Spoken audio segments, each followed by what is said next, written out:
अस्सलामुअलैकुम। मैं हूं डॉक्टर फैज़ान और आज हम जानेंगे कि किस तरीके से हम क्रॉनिक किडनी डिजीज़ से बच सकते हैं या अगर क्रॉनिक किडनी डिजीज़ है तो किस तरीके से क्या प्रिवेंटिव मेजर्स लेकर हम इसको कंट्रोल कर सकते हैं। आज दुनिया भर में तकरीबन 850 मिलियन लोग क्रॉनिक किडनी डिजीज़ से सफ़र कर रहे हैं, यानी 10 से 13% वर्ल्ड पॉपुलेशन का हिस्सा क्रॉनिक किडनी डिजीज़ से अफेक्टेड है।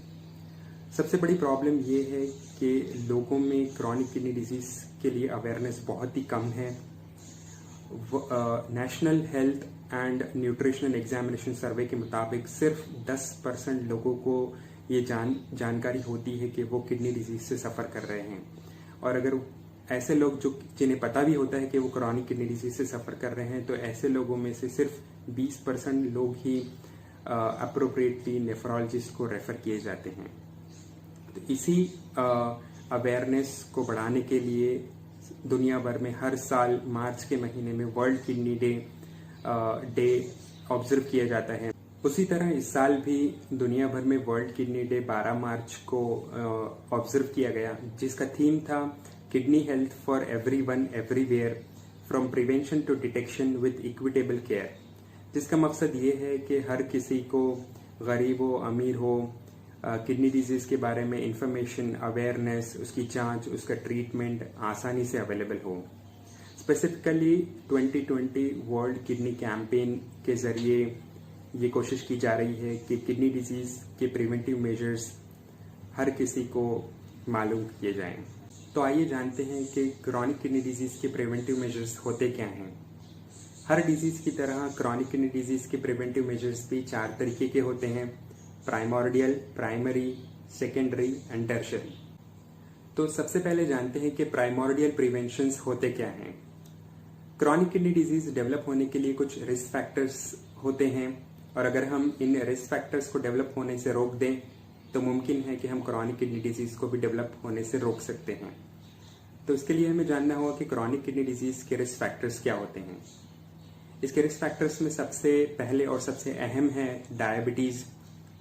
तकरीबन 50% से भी ज़्यादा क्रॉनिक किडनी डिजीज़ जो है तो शुगर की वजह से होती है।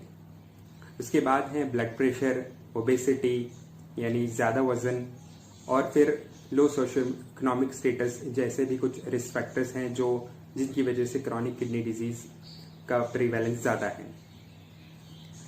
तो ऐसे प्रिवेंटिव मेजर्स लेना जिनकी वजह से ये रिस्क फैक्टर्स डेवलप ना हो, उन्हें प्राइमोर्डियल प्रिवेंशंस कहते हैं।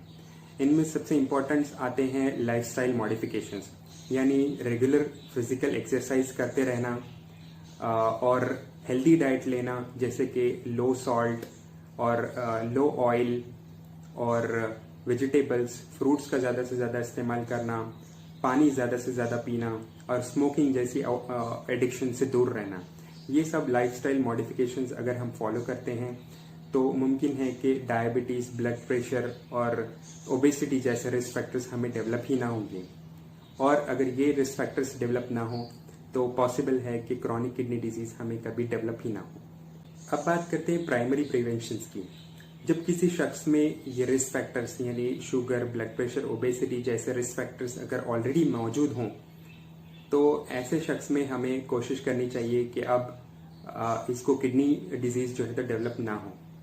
तो ऐसे प्रिवेंटिव मेजर्स लेना या ऐसे एहतियात करना जिसकी वजह से शुगर, ब्लड प्रेशर और वेट हमेशा कंट्रोल में रहे, तो मुमकिन है कि इनको कंट्रोल करने से किडनी डिजीज़ डेवलप ना हो। तो शुगर हमेशा कंट्रोल करना, रेगुलर इसका चेकअप करना, ब्लड प्रेशर हमेशा रेगुलरली चेकअप करते रहना और उसकी मेडिसिन, उसका ट्रीटमेंट रेगुलर लेना और उसे कंट्रोल में रखना, वेट हमेशा चेक करते रहना और उसे नॉर्मल रेंज में रखना, ये सब प्रिवेंटिव मेजर्स अगर हम लेते रहेंगे, इन्हें प्राइमरी प्रिवेंशंस कहते हैं। तो इनसे ये होगा कि क्रॉनिक किडनी डिजीज़ कभी हो सकता है कि डेवलप ही ना हो।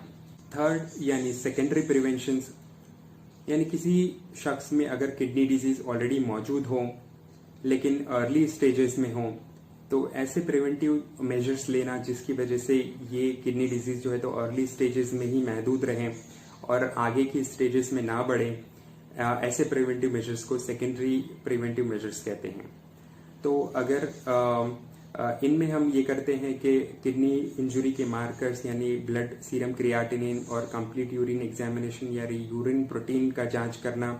ये जांच हम जल्दी से जल्दी करके अगर क्रिएटिनिन हाई हो और यूरिन में प्रोटीन लीक हो रहा हो तो इनका जल्दी से जल्दी ट्रीटमेंट स्टार्ट करना और उसे फॉलो करते रहना और उसे कंट्रोल रेंज में रखना।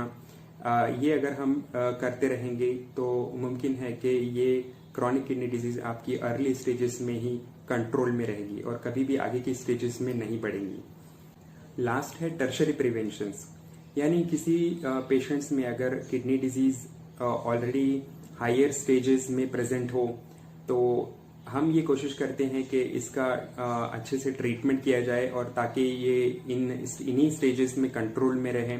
और कुछ प्रिवेंटिव मेजर्स हम लेते हैं ताकि ये किडनी फेलियर में जाने से बच जाए और डायलिसिस जो है तो ज्यादा से ज्यादा इसका डिले हो सके। तो ऐसे प्रिवेंशन को टर्शरी प्रिवेंशन कहते हैं। इनमें हम कोशिश करते हैं कि छोटी छोटी रिवर्सिबल एक्यूट किडनी इंजुरीज से इन पेशेंट्स को बचाया जा सके। जैसे कि पेशेंट्स को एडवाइस करते हैं कि अननेसेसरी एसिडिटी की या पेन किलर्स की मेडिसिन ना खाएं ताकि इनको एक्यूट किडनी इंजुरीज ना हो और ये आगे की स्टेजेस में ना प्रोग्रेस करें। और ब्लड प्रेशर, शुगर्स इनका और अच्छे से कंट्रोल में रखें। और इन लास्ट हायर स्टेजेस में पेशेंट्स को ये सिखाएं कि किस तरीके से वो किडनी फेलियर के सिम्टम्स जो है तो जल्दी से जल्दी डिटेक्ट करें और डिटेक्ट होने पर किडनी फेलियर के सिम्टम्स डिटेक्ट होने पर जल्द से जल्द अपने नेफ्रोलॉजिस्ट को कंसल्ट करें ताकि वक्त पर इनका सही ट्रीटमेंट स्टार्ट हो। तो ये सारे प्रिवेंटिव मेजर्स अगर हम लेते हैं तो डेफिनेटली मुमकिन है कि हम क्रॉनिक किडनी डिजीज से बच सकते हैं और अगर क्रॉनिक किडनी डिजीज है तो इसे वक्त पर कंट्रोल कर ले सकते हैं। Thank you. जैकल।